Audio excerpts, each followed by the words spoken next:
Moments ago, a surprise announcement on national television. This happened. Thank you. Where's that Bill Cosby pill I brought with me?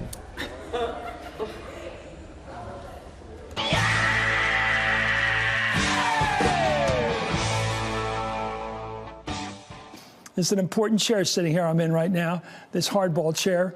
If we're going to keep our democracy alive, we need to challenge those in power. We need to challenge those, too, who seek power. Russia, Russia, Russia. And this is the message I've heard again and again these past 2 weeks, that people want me to keep on asking the questions, because without accounting, it is government by the elite, and that's not democracy. The day we leave it up to our financial or academic so-called betters is the day we kiss it all goodbye. Let me start with my headline tonight. I'm retiring. This is the last hardball on MSNBC, and obviously, this isn't for lack of interest in politics. As you can tell, I've loved every minute of my 20 years as host of Hardball. Bernie Sanders could come out of that state potentially with every single delegate, and that's where the challenge is for the rest of these Democrats. Jamie, I see you standing next to the guy you're going to beat right there, maybe. Lindsey Graham. Tim Scott. Jamie? Tim Scott. Who's that? That's Tim Scott. I'm sorry. It was at this moment that he knew he fucked up. Oh, it's the other senator, Tim Scott. What am I saying? Big mistake. Mistaken identity, sir. Sorry. How dare you? Sorry, man. Oh, y'all look alike. Watch out! See, you're as crazy as the people on Twitter. Right. I'm not Lawrence Fishburne. That's my fault. I know that. That was my fault. My mistake. We don't have any African Americans in the United States Senate, which I think is a disgrace. I think we ought to have some. It's absurd in this country. It's absurd, Steve. Well, and that's first of all, just to answer your question. I'm sorry, we got Tim Scott. I'm sorry, from South Carolina. How dare you?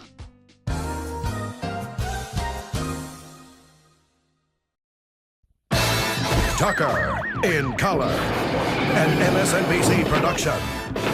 Starring Tucker Carlson as Tucker Carlson. Actually, we were thinking about a fast-paced news show. Can I still solve crimes? No. I want to do everything I can to make this thing work, this new presidency work, and I think that the successful model. You just talked about yeah, you being a my job. You said my your job is as to a help this journalist country. is to make this presidency work.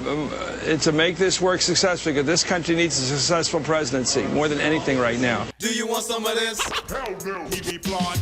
As you can tell, I've loved every minute of my 20 years as host of Hardball. You get a little closer to the camera. What is it? Is it come in closer? No, come in further. Come in closer. Really close. What are you? Just kidding. You look great. Next time the producer has to choose between a picture of more of Margaret Brennan and that oil derrick, that offshore oil derrick, stay on Margaret Brennan, okay? She's a beautiful woman. She's a very bright reporter. She makes us feel good. Bring back Margaret. Thank you, dear. Thank you. Back by popular demand. Happy Friday. And she's 6 feet tall besides. You're gorgeous. High heels are a big part of this for some reason. Maybe it's your photography, but women look great, of course, but you're always shooting the legs, shooting the shoes. Yeah. Now, the feeling most people get when they hear a Barack Obama speech, I felt this thrill going up my leg. I mean, you know what she didn't do right? A very attractive candidate if she had gone on television. She never did any television. She never ran. I must say, you look great. You were in great shape. We have got to go to Din Din sometime. I'm not allowed to say this, but I'll say it. You're beautiful. I get in trouble for this, but you're great looking, obviously. You're one of the God's gifts to men in this country. MSNBC host Chris Matthews is in hot water for ogling Melania Trump during the victory rally. Matthews can be heard in the background. Party won't have a role in it. Do you see her walking? Runway walk. We just heard from the likely nominee of the Republican Party. We will go to a break here. I can watch that. The discussion. Twitter erupted. The way you talk about Trump's wife should get you thrown off the air. I'm here to judge the Miss America pageant, which I've always wanted to do. I've never seen such talent and great-looking women.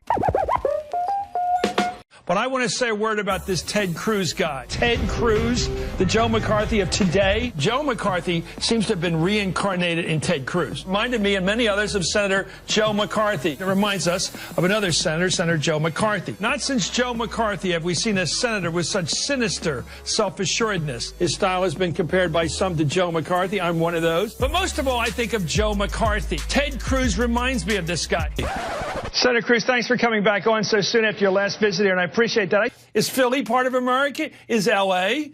Is San Francisco? Is Austin, Texas? The reason I'm asking this stupid question is because this partisan gunslinger, Ted Cruz, is out there today defining who is and who isn't an American. What is Donald Trump got hold of here in the biggest possible picture? I don't think it's just immigration. What is it that is grabbing the emotions, the thoughts, the hopes, or whatever, the fears of the Republican voter who's talking to these pollsters? Well, listen, I like Donald Trump. I appreciate that he's focusing on illegal immigration. It's an issue I've been fighting a long, long time. This is McCarthyism writ large. Disagree with this guy and be prepared for the accusations. We are witnessing, I think, the greatest challenge to progressives, to moderates, and reasonable conservatives in modern memory. He looks like Joe McCarthy. He just acts that way with that somber, indictive aspect, like this guy's the evil one. But I will say he's a terrorist because what the guy has done basically says my goals is demolition. Disagree with this guy and be prepared for the accusations. The man in the White House is behaving now like a character on that old detective show, Columbo. He's acting like one of the bad guys. You remember them. They are always rich, high-ranking in society, suave and charming of manner, never giving off a whiff of guilt. Disagree with this guy and be prepared for the accusations. But, you know, Uday and Qusay working for Saddam Hussein, you couldn't go to a restaurant and have eye contact with one of these guys without getting killed. Well, these people are really powerful. Imagine getting into a fight in the office with Jared or Ivanka. Well, they have enormous power, and they're always going to be there. It's almost like you used to read about in the days of Baghdad under Hussein, where you didn't want to be in a restaurant with one of his kids, Uday or Qusay, because they might make eye contact with you, and you make eye contact with their girlfriend at the time, and you're dead the next day. And be prepared for the accusations. And I think of Donald Trump as the Titanic and Robert Mueller as the iceberg. Director Mueller, can you state with confidence that the Steele dossier was not part of Russia's disinformation campaign? No, as I said in my opening statement, that part of the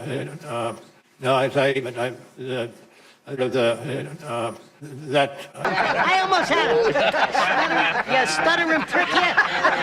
Frankie, was he shaking? How do you dog train Trump? I mean it tough. Dog train. You know, dog a dog. If he poops in the hole, you make his nose go in it. I mean, how do you make sure he doesn't do it again? If he comes out there and says we're going to build a wall, we're going to get rid of Obamacare, a big waste of time for everybody. It ain't going to happen.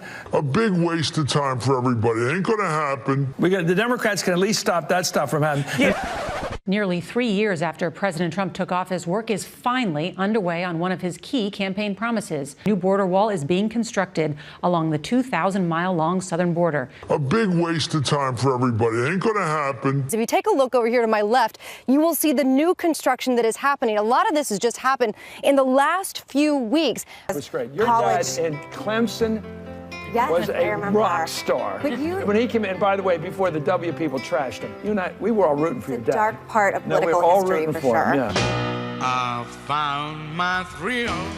The feeling most people get when they hear a Barack Obama speech, I felt this thrill going up my leg. I mean, I don't have that too often. Steady. I got to tell you what grabbed me, and I admit to having another one of those Matthews thrills today. When they talked, when she talked in that big happy face of hers, and I mean it positively, she came across as so real. So much of what you say just grabs people like me. Your plan doesn't have any cuts in it. Hey, Would you Chris, explain that to me? Your president, who sends a tingle up He's your our leg, president, first of all. Your Okay, president has not been serious in 6 months. People laugh at me when my romance shows, having thrills up my leg and things like that, which I am thrilled, Pat, that maybe there's a piece of the neocon argument that's correct here. Chris Matthews, hey, I'm Dan Joseph. I just wanted to meet you, say hi. I'm with the Media Research Center. How are you doing tonight? I'm good. You having a good time? No. We're with the Media Research Center. We just want to know really quickly, how is your leg? What leg? The leg. Is the thrill still there in the leg, or is it not? What was that? Just go to hell. Just leave me alone. Well, is the leg okay? Are you limping, or is it? Did the thrill go away with surgery, or did it just go away on its own? All right, we're rooting for you. We're rooting for you over at MRC, man. Good meeting you.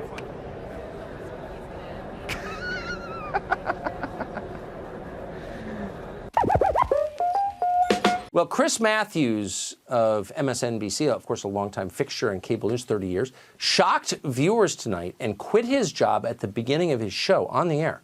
Tucker, right at the top of the show, in fact, after the first break, Matthews was gone, and here's what he said right out of the gate. Watch this. There's some of the Queen's waters, precious waters. So.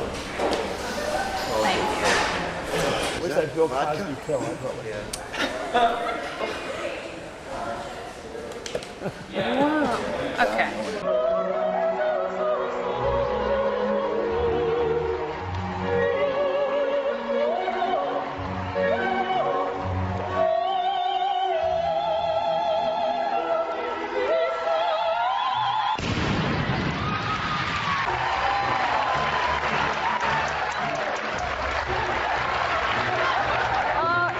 My face, and then he is having the time of his life.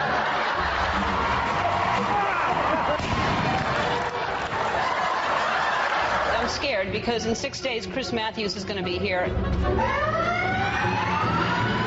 Today, I have someone here to help me prepare for the interview. Kind of take your hands up in front of your face with your elbows in, right? And I want you to say, "Stop, Chris Matthews." Nice and loud. Stop, Chris Matthews. And in just 3 days, the very gropey Chris Matthews is going to be here. Back away, Chris Matthews. He's going to be here in 2 more days. No, Chris Matthews. Perfect. No, Chris Matthews. Chris Matthews, no. I bet he thought he'd never be back, but I am learning to forgive. You do not touch me like that.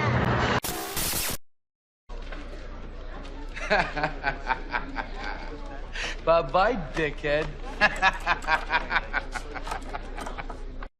Let me start with my headline tonight. Bye-bye. I'm retiring. This is the last hardball on MSNBC. And Bye-bye. obviously, this isn't for lack of interest in politics. I'm sorry, what? What part didn't you understand? The buh or the bye? Bye-bye. As you can tell, I've loved every minute of my 20 years as host of Hardball. Bye-bye. Every morning I read the papers, and I'm gung-ho to get to work. Not many people have had this privilege. I love working with my producers and the discussions we have over how to report the news. How strange. I swear she said bye-bye, yet I still see your mouth flapping. I've learned who you are, bumping into you on the sidewalk or waiting at an airport and saying hello. Oh, yeah. Nobody cares. Bye-bye. Dad loves you, or my grandmother loves you, or my husband watched it till the end. Knock, knock. Who's there? Bye-bye. I don't get it. There's nothing to get. Bye-bye. Well, after a conversation with MSNBC, I decided tonight will be my last hardball, so let me tell you why. Here's me. Bye-bye. Here's you. I want to say something important. Me. Bye-bye. The younger generations out there are ready to take the reins. We see them in politics, in the media, in fighting for their causes. They are improving the workplace. We're talking here about better standards than we grew up with. Aw, bye-bye. Say bye. Bye-bye. Do the bye-bye. Do the bye-bye. A lot of it has to do with how we talk to each other. Compliments on a woman's appearance that some men, including me, might have once incorrectly thought were okay. We're never okay. Not then and certainly not today. And for making such comments in the past, I'm sorry. But remembering Humphrey Bogart and Casablanca, we'll always have hardball. So let's not say goodbye, but till we meet again. Bye-bye.